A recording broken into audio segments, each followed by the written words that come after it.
Kok bisa Channel TV Solusi Anak Muda? Ayo saksikan. Strategi bisnis transaksi jual beli SMP dan SMA kok bisa? Zulfikar, hari ini kita belajar strategi bisnis tentang transaksi jual beli. Silahkan. Seorang customer ingin membeli itu ada karena beberapa hal yang bisa disebut siklus pembelian. Yang pertama itu seseorang customer harus merasa butuh. Ada dua jenis customer yang butuh. Pertama, customer yang butuh karena memang dari awal dia membutuhkan barang itu. Yang kedua, customer yang tidak butuh, maka kita pancing dulu sampai akhirnya dia butuh gitu. Banyak sales yang salah melakukan kesalahan ketika dia langsung presentasi, tapi padahal dia nggak tahu dia ini butuh apa enggak. Kalau customer itu butuh, presentasi langsung memang boleh. Tapi kalau customer itu tidak butuh, maka kita pancing dulu sampai akhirnya dia butuh gitu. Yang kedua, bandingkan produk kita dengan produk orang lain. Ya biasanya memang ada, kalau kita berjualan tuh mesti ada saingan. Nah, untuk mengatasinya kita harus mendalami produk kita terlebih dahulu. Contoh, kalau kita udah dalami produk kita secara lengkap, ditanyain, ini kok sabun gue bisa, sabun cuci piring gue bisa, kok kenapa saya harus beli produk ini, nggak Sunlight aja?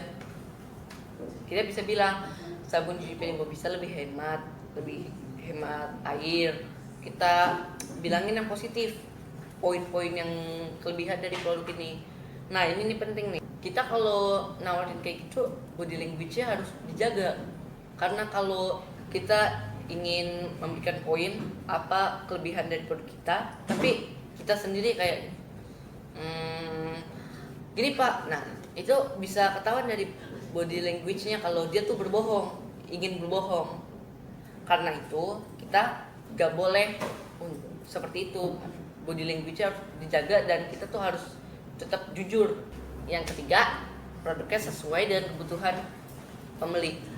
Biasanya prospek itu kadang-kadang butuh, kadang-kadang enggak, ya kayak pancing dari yang poin pertama tadi.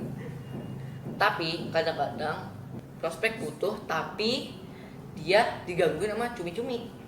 Apa ini cumi-cumi? Cumi-cumi ada istilah orang yang ngomporin gitu loh. Ngomporin biar orang ini memperlambat beli produk kita. Nah, cara mengatasinya adalah menganalisis. Sebelum kita menawarkan barang ke orang itu, kita analisis siapa aja yang bakal jadi cumi-cumi. Setelah kita mengetahui, memperkirakan siapa aja yang jadi cumi-cumi, kita baru bisa tawarin. Kalau cumi-cuminya mulai beraksi, baru kita jinakin, kita deketin, biar dia malah yang awalnya melawan produk kita jadi malah dukung. Ayo beli aja produk ini.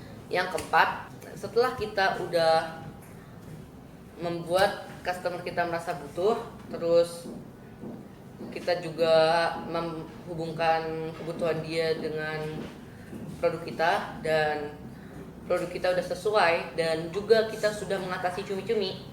Yang keempat, buat orang itu terdesak untuk membelinya. Emang kenapa kalau beli sekarang? Nah, kita harus bilangin, contoh produknya cepat habis gara-gara ini kualitasnya terbaik pak, jadi banyak yang nyari. Kalau bapak nunggu besok-besok mungkin udah habis pak, gitu. Sebenarnya ada pola jawab pertanyaan yang belinya sekarang aja pak, soalnya kalau nunggu besok yang ada harga udah naik. Nah kalau gitu udah kuno karena diskon. Nah gitu, jadi kita harus pancing dia dengan hal-hal yang tidak diinginkan gitu ya. Jadi yang paling penting bikin dia tuh rugi kalau gak beli. Terus sales tidak hanya mempelajari sales script, tapi juga mempelajari bagaimana psikologi pembeli. Dan yang paling penting, pastikan Anda tahu bahwa customer itu membutuhkan produk Anda. Oke, makasih. sukses dan sukses. Klik subscribe